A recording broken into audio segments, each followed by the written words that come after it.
0301060696, Fakultas Tarbiyah dan Keguruan, Program Studi Pendidikan Guru Madrasah Ibtidaiyah kelas 3C akan membuat video observasi yang dimana observasi ini saya lakukan di SDN 30 Ampenan.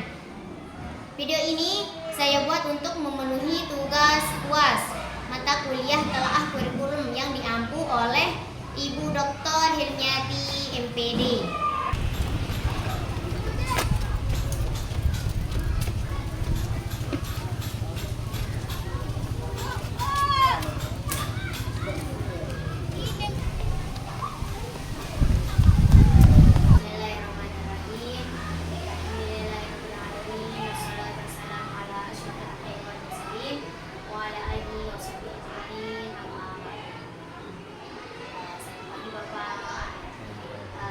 Izin wawancara ya terkait sekolah dasar negeri 30 Ampenan. Di sini saya akan mewawancarai terkait kelebihan, kekurangan, pinjaman, peluang dan hambatan yang ada di sekolah. Bisa kita mulai? Yang pertama ya, apa kelebihan SDN 30 Ampenan ini dibanding dengan sekolah yang lain? Kelebihan tentu ya, sekolah itu berbeda. Yang menjadi kelebihan di sini adalah adanya guru-guru yang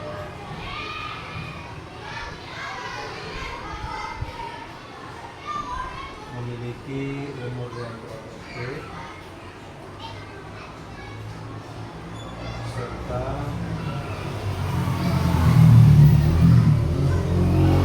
menguasai penggunaan teknologi.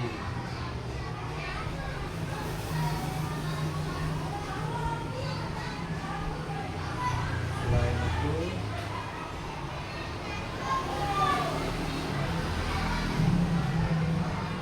sekolah mendapatkan nilai A untuk akreditasi.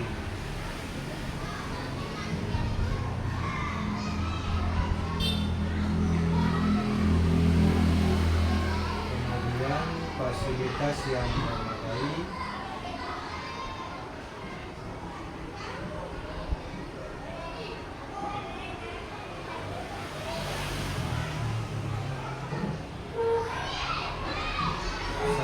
sarana yang cukup,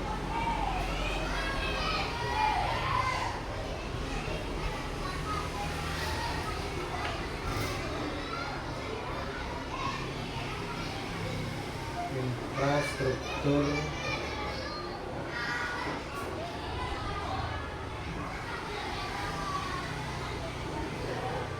baik,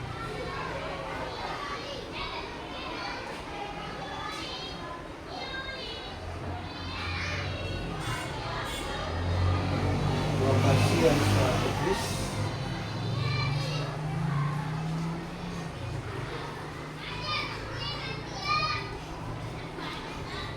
dan alhamdulillah situasi yang kondusif.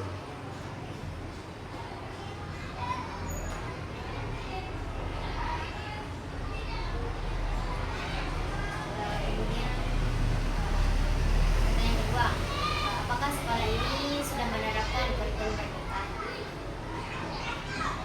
Di SD 30 Ampenan, penerapan kurikulum merdeka itu untuk 4 kelas. Kelas 1, 2, 4, dan 5. Sedangkan kelas 3 dan 6 masih kurikulum 2013. Kemudian bagaimana reputasi sekolah ini?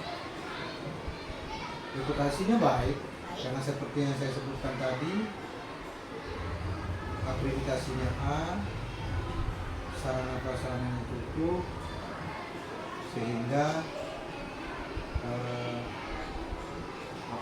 semangat dari orang tua wali juga untuk menyekolahkan anaknya di sini tinggi, sehingga dilihat dari hal tersebut maka dapat kita kategorikan bahwa ibu 36 itu reputasi. Kemudian fasilitas apa saja yang mendukung pembelajaran ini? Banyak fasilitas yang mendukung pembelajaran itu, ada yang berupa alat pembelajaran teknologi, ada juga alat pembelajaran yang manual,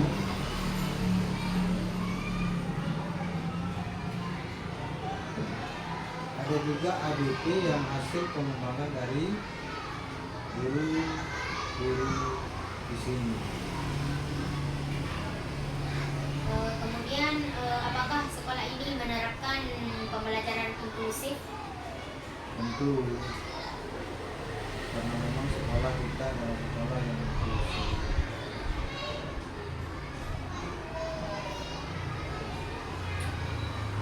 Kemudian apakah semua guru di sini memenuhi kualifikasi dan sudah bersertifikat? Rata-rata 100% sudah memenuhi kualifikasi minimal ya, itu minimal S1, dan hanya tinggal satu orang yang belum bersertifikat pendidik, dan beliau saat ini sedang dalam proses PPG.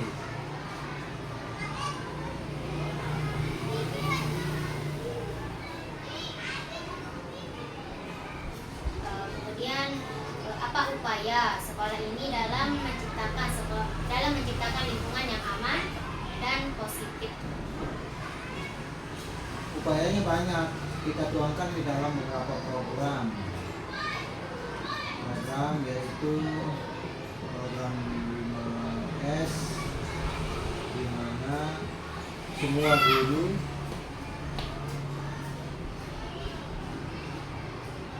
menunggu siswa setiap pagi dan setiap malam untuk menjamin bahwa setiap siswa yang sudah sampai di sekolah, mereka sudah sampai dengan selamat, diterima oleh guru, dan pada saat pulang pun begitu. Jadi mereka dipastikan diterima oleh orang tua pada saat pulang dalam keadaan baik saja. Kemudian banyak juga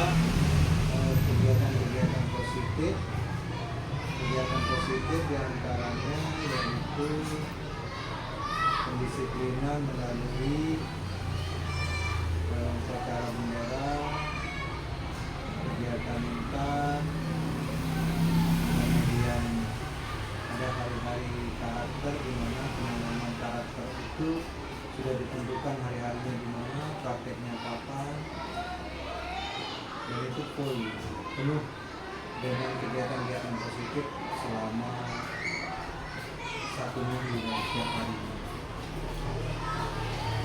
Kemudian apa tantangan utama sekolah ini dalam memberikan pendidikan yang berkualitas dan apa saja yang masih perlu diperbaiki? Upaya untuk memberikan pendidikan yang berkualitas yaitu sekolah memastikan bahwa guru-guru yang berkompeten itu tersedia. Kemudian memastikan bahwa segala bentuk fasilitas pendukung penunjang tercapainya proses pembelajaran yang berkualitas seperti alat bantu pembelajaran, semua kelengkapan perangkat, dan penunjang-penunjang lainnya. Sekolah yakinkan bahwa itu ada dan disiapkan. Kemudian apa yang perlu diperbaiki? Yang perlu diperbaiki adalah komunikasi antara guru dengan orang tua murid. Karena selama ini komunikasi atau kerjasama yang hendak dibangun oleh sekolah sama orang tua itu sering terhalang oleh sama-sama bekerja itu. Jadi banyaknya orang tua yang memang mayoritas orang tua di sini, orang tua di sini, mereka adalah pegawai pekerja di sini. Sehingga kalau ada kebutuhan koordinasi waktu kerja itu agak sulit. Nah, disitulah yang mungkin perlu ada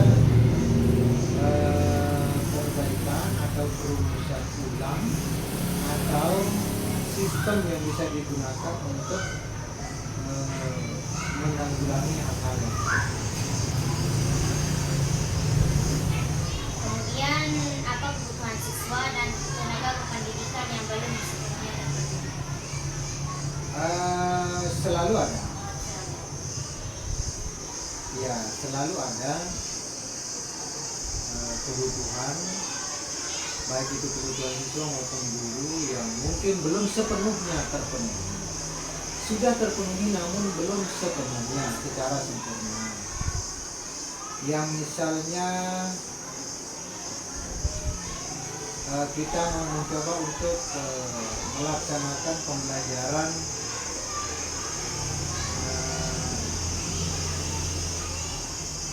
teknologi yang berbasis teknologi. Namun pada saat itu juga kita membutuhkan teknologi dengan rasio 1 alat 1 siswa, dan itu agak sulit ya untuk kita karena terbentur itu juga merupakan bagian dari apa yang memang saat ini sedang dibicarakan juga, bukan hanya di tingkat sekolah tetapi juga di tingkat pemerintah daerah dan di nasional. Bagaimana caranya untuk memenuhi kebutuhan siswa secara penuh, dan guru juga memiliki kebutuhan yang mungkin juga belum sepenuhnya terpenuhi, seperti kebutuhan alat teknologi juga, misalnya yang pada saat ini kita sudah misalnya memiliki LCD ya, akan tetapi LCD-nya masih belum sejumlah kelas yang kita miliki, karena kebetulan kita di sini paralel semuanya kelas, dan LCD yang sudah kita miliki itu masih kurang dari jumlah kelas.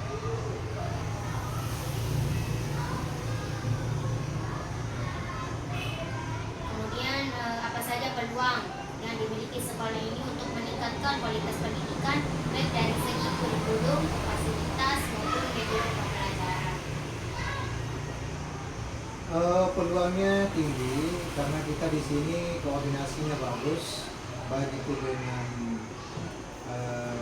organisasi unit kerja daerah sekolah terdekat maupun dengan pengawas dan dinas pendidikan. Peluang yang kita miliki, jadi segala hal yang ingin kita tingkatkan kualitasnya, maka kita dapat koordinasikan dengan pengawas, dengan dinas pendidikan, dan ada juga beberapa pihak-pihak lain atau unit-unit lain yang kita ajak kerjasama untuk mendapatkan manfaat peningkatan yang tadi, seperti misalnya ada balai bahasa, kemudian ada dinas kesehatan dan dinas-dinas lain seperti BP3A, lembaga kayak LTA dan lain sebagainya, yang bisa kita ajak kerjasama untuk peningkatan kualitas. Bagaimana sekolah ini memanfaatkan teknologi dan kolaborasi dengan orang tua atau komunitas untuk mendukung proses belajar mengajar. Penggunaan teknologi itu kami bicarakan setiap Sabtu kali seminggu. Setiap hari Sabtu itu kami selalu mengadakan pertemuan di dalam komunitas kami yang ada di sini, namanya Gelegar SDN 36. Gelegar itu adalah guru elegan giat belajar SDN 36 yang pertemuannya itu nama komunitasnya. Pertemuannya itu sekali seminggu, dan sekali seminggu itu kami membicarakan tentang bagaimana penggunaan alat-alat yang kita pergunakan dalam pembelajaran.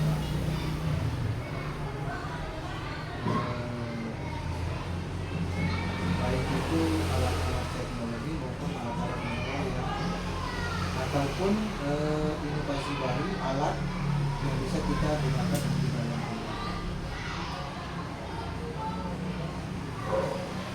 Kemudian apa hambatan yang sedang dihadapi sekarang? Hambatan yang sedang dihadapi sekarang yang seperti yang saya sampaikan tadi, yang saya rasakan adalah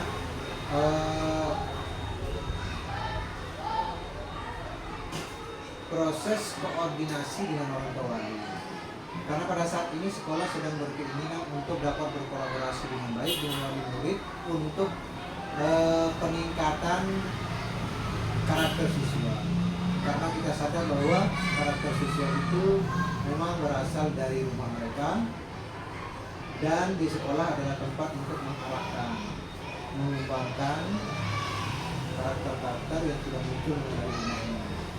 Nah, apabila tidak terjadi kolaborasi yang baik antara guru dengan orang tua, maka kami rasakan bahwa akan agak sulit untuk mengarahkan dan mengembangkan karakter siswa.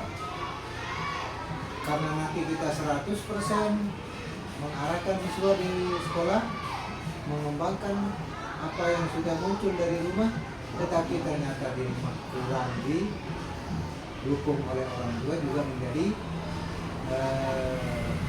kesulitan untuk mencapai apa yang kita harapkan dari siswa. Itu sebabnya yang perlu sekali kita segerakan sekarang ini adalah kolaborasi yang berkesinambungan dengan orang tua. Karena kita tahu bahwa SD itu berada di SD itu minimal 6 tahun. Kemudian apakah perubahan peraturan pemerintah berdampak bagi perkembangan sekolah ini? Itu setiap perubahan peraturan pemerintah itu akan memiliki dampak terhadap pengembangan sekolah. Karena perubahan peraturan tersebut dapat juga menjadi pemicu untuk berubahnya segala bentuk pengadministrasian sekolah. Ya, seperti kurikulum. Ada perubahan peraturan pemerintah tentang kurikulum, maka kurikulumnya berubah. Tentu sekali juga laporan dan pelaksanaan segala bentuk kegiatan yang ada di sekolah juga akan berubah sesuai dengan kurikulum yang berlaku. Kemudian bagaimana sekolah ini menilai kelengkapan dan kondisi fasilitas seperti ruang kelas, perpustakaan, area olahraga, dan lain sebagainya? Kami di sini memiliki program prioritas ya. Dan kami menilai kekurangan apa saja yang masih kurang, dan itu kami melakukan identifikasi dan analisis kebutuhan. Nanti berdasarkan hasil analisis tersebut, itu kami masukkan ke dalam program prioritas. Apabila ini kurang dan butuh segera, maka itu menjadi prioritas untuk kami cukupkan. Baik itu kekurangan yang ada di perpustakaan, itu kami melakukan identifikasi dan analisis. Kemudian untuk bahan-bahan, alat-alat itu kami melakukannya dengan menginventarisasi buku dan segala bentuk barang. Karena bukan hanya dibutuhkan oleh sekolah untuk inventarisasi, tetapi juga dibutuhkan menjadi laporan untuk ke pemerintah daerah. Karena ada alat-alat, segala barang yang ada di sekolah itu adalah barang daerah, barang milik daerah, itu namanya BMD. Sehingga itu kita tiap tahun dilaporkan jumlah, kurang, rusak, masih dapat digunakan berapa, dan itu kami akan tiap tahun. Artinya inventarisasi, penilaian apa yang kurang, apa yang sudah ada, itu tentu kami lakukan. Kemudian apakah fasilitas yang sudah ada ini ramah bagi siswa yang memiliki kebutuhan khusus masuk aktivitas? Untuk anak-anak yang siswa yang disabilitas maupun ABK ya, tentu ramah ya, lingkungan ramah. Kenapa ramah? Karena sekolah kita masih satu lantai ya, kecuali sudah 2 lantai, kemudian tidak ada akses untuk yang disabilitas ke atas misalnya, baru tidak. Tapi untuk sekarang ini masih ramah, lingkungan ramah, ruang kelas ramah, guru-guru ramah, dan kita memang memprogramkan itu. Sekolah ramah anak kami buktikan dengan program 5S yang disebut tadi. Dari semenjak mereka datang sampai dengan mereka pulang, mereka merasa aman, nyaman, dan tenang, sehingga proses belajarnya pun kondusif. Untuk anak-anak siswa yang ABK, kami di sini hanya memiliki beberapa saja, hanya sekian persen, sedikit sekali ya. Itu yang mental, kami pun hanya memiliki ABK cuma 1 yang ABK mental ya. Selain itu hanya kesulitan belajar aja. Ada yang kesulitan berhitung, kesulitan membaca. Namun itu semua kami tiap minggu, tadi itu kami sudah bicarakan solusi penanganan yang terbaik untuk itu. Namun kami juga melakukan koordinasi dengan 2 anak yang ABK tersebut tentang penanganan. Karena ABK maupun tidak ABK, mereka memiliki hak yang sama setelah ada di sini. Kami mengutamakan itu, keadilan untuk semua siswa. Kemudian apa rencana sekolah untuk meningkatkan atau memperbarui fasilitas yang dianggap kurang memadai? Rencana kita buat rencana itu tiap tahun. Rencana kegiatan itu kita buat tiap tahun, kemudian di tengah-tengah prosesnya kita lakukan revisi sesuai dengan situasi dan kondisi yang ada pada tahun yang berjalan. Untuk rencana pada saat ini kami ingin memastikan bahwa sekolah kita eksistensinya itu ada, terlihat dari pelang nama. Namun sekarang karena agak sudah pudar, sehingga kami berencana untuk ke depan kami akan memasang nama sekolah di atas pagar, tulisannya besar, menggunakan akrilik yang SDN 30 Ampena. Kami juga berupaya untuk menulis nama sekolah menggunakan alat hasil P5 yang berupa sampah namun dibuat dalam bentuk tulisan. Jadi nanti ada kita tuangkan, tapi itu tempatnya di dalam. Itu dari sisi fisik. Kemudian kami juga berencana karena di sini siswanya sudah cukup banyak, kami rasakan kami membutuhkan tambahan kelas. Karena setelah selesai dari COVID 19 berangsur-angsur di tiap tahunnya itu jumlah siswa mengalami peningkatan. Secara otomatis kelas pun kami harus tambah. Nah, rencana kami adalah pengusulan untuk penambahan kelas supaya semua dapat kelas, semua mendapatkan hak.